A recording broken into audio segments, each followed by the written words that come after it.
Hyper Light Breaker is a action roguelike where instead of proceeding through dungeons, rooms, or even levels, we proceed through generated worlds that can be fully explored along with two of your friends.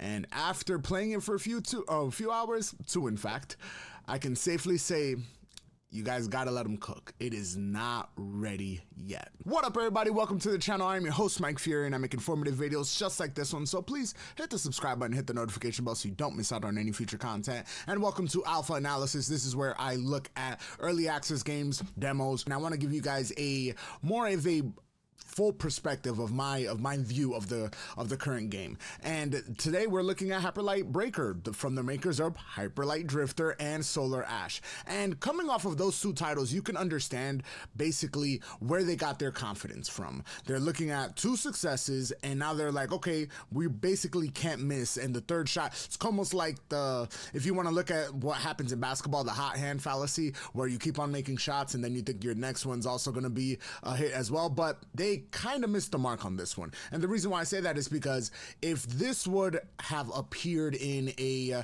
Steam Next Fest, where it shows off demos, if this would have had a demo and this would have been the product that would have been released to the public at first, then all of the feedback generated from that demo would have been paramount. It would have been absolutely terrific, so they can fix it and have it in a fairly playable state at the start of their release, well, at launch, right? At their early access launch. But sadly, they did not do that. I know this because I am a fan of Steam's Next Fest, and the issue with the games right now is that it's just not ready even for an early access launch. If you want me to be completely honest with you guys. But let's look at the things that they got right. I think that there is around maybe a 75% to an 80% nice foundation to this game. I think that the world and the graphics themselves look awesome. It does have that neon particle style that we kind of loved, or not kind of, we did love in Hyper Light Drifter.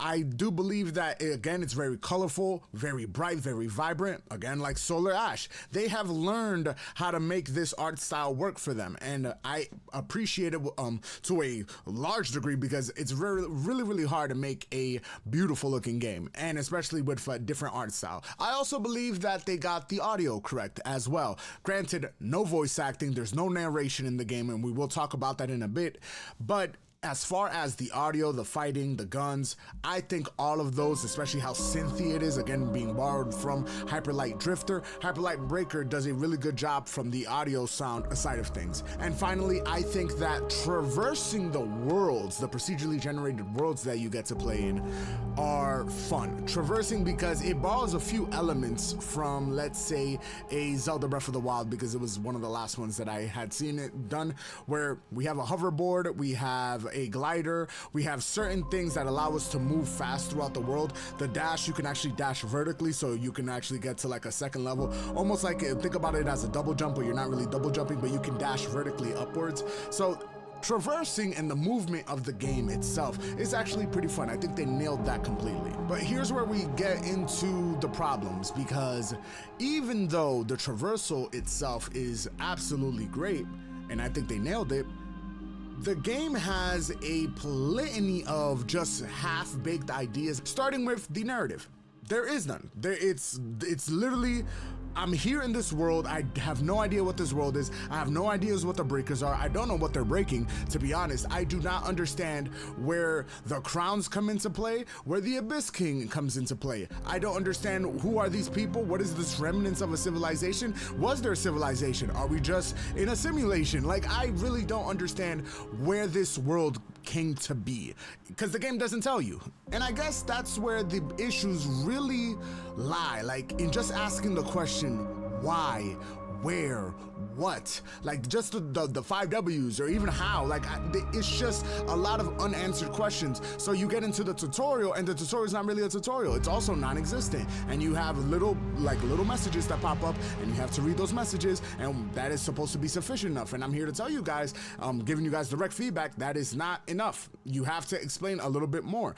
So you get into Hyperlight Breaker, and then you don't have a firm grasp of the foundation of the game. What are we supposed to be doing? How are we supposed to explore? How are we supposed to be getting better? You don't know these things. So you're just thrusted into the world, and you're supposed to basically organically figure them out. The hoverboard, if I'm not mistaken, I think I did a whole run without knowing that if I hold down the dash button, it turns into a hoverboard. Like, just giving you an example of that. The fact that there is multiple breakers in the game and there is not a clear path to get to them, I don't understand. I don't know how to do that. Like, I still, 2 hours in, do not know how to do it. Like, I don't know how to unlock more characters. That's an issue. When you get down to the weapons and the gameplay itself, it plays like a hack and slash, like a third-person hack and slash game, and all of them have different mechanics. But again, it doesn't give you a firm grasp or an understanding of what each weapon does, especially when it comes to the guns. I'm out here just picking up guns and like, okay, I see pluses, I see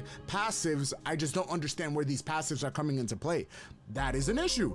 If I'm just going out through the world and just asking myself questions on how things work, this is not going to be a positive experience on my end, and it's not going to be a positive experience on your end as well. So as you continue to play through the game, because you are going to push through it, because you want to justify the asking price of $30, you are going to get to the point where you start to come to grips with what exactly it's asking you to do and how to actually play the game. But then you encounter what basically is some of its biggest faults. In its exploration, there is nothing to see. So you gave me this big, bright, colorful world with a bunch of structures, a bunch of ruins, a bunch of buildings and things of that nature, and there's nothing to see here. There's not a little bit of side story. There's not an explanation, a little dialogue box. You have a bunch of bodies layered around the areas with probably weapons and perks and things of that nature, but none of them are telling a story. There is no storytelling along with the narrative. So the exploration is being hampered by the fact that there's nothing unique happening in these fairly unique locations when it comes to the world. Like, that is a massive issue in my personal opinion. And then you get to the biggest problem of them all. This game is nigh impossible to play by yourself. I've been playing it by myself for 2 hours. I don't think I got too far. I don't think I got too far at all. It is impossible to fight mob enemies because they are obviously better than you and do more damage than you can ever think of doing at this current moment. So you need to play multiplayer. It forces you to do that. That's massive balancing changes. There is enemies with literally, I want to say, 4 bars, like 4 full bars, 4 full of your health bars, just walking about, just ready to beat you up. Little mini bosses, just ready to put hands on you, and they hit like a truck, and you're not surviving more than 3 hits. How is that balanced? How is it that you guys thought that it was a good idea to implement a res system where we lose the best part about the game, which is the diversity in weapons? I don't think that's good for the roguelike element of it. I think that the roguelike element should be dying and getting stronger for sure, 1000%. That is essentially what a roguelike is. I think you guys need to find better ways to do it. I don't think that an ammo system in a game with very limited resources where when you start off is a good thing.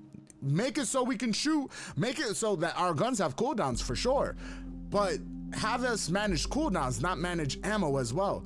Like, it's unbelievably punishing. Absolutely not a good combination of systems. I really feel like that there is a solid foundation in this game. I think that they need to refine it and streamline it to the point that we understand it and the point that it's easily accessible and understandable to us, the gamer. The issue is, and I think that this is also a big issue, the issue is that the people that they had do QA or the alpha test or whatever the case may be, they're masochistic. They are masochistic if they doubt that this was really ready to be shipped out into early access. But I have faith in them. I believe in them. I think Heart Machine's gonna do a great job. I think that it just needs a little bit of time in the oven. Hopefully they stick to it, because like I said, I think that there is a really cool game. But that has been your alpha analysis. I'm your host, Mike Fury. Links are down in the description below. Until next time, $1 day keeps the landlord away. Mike off.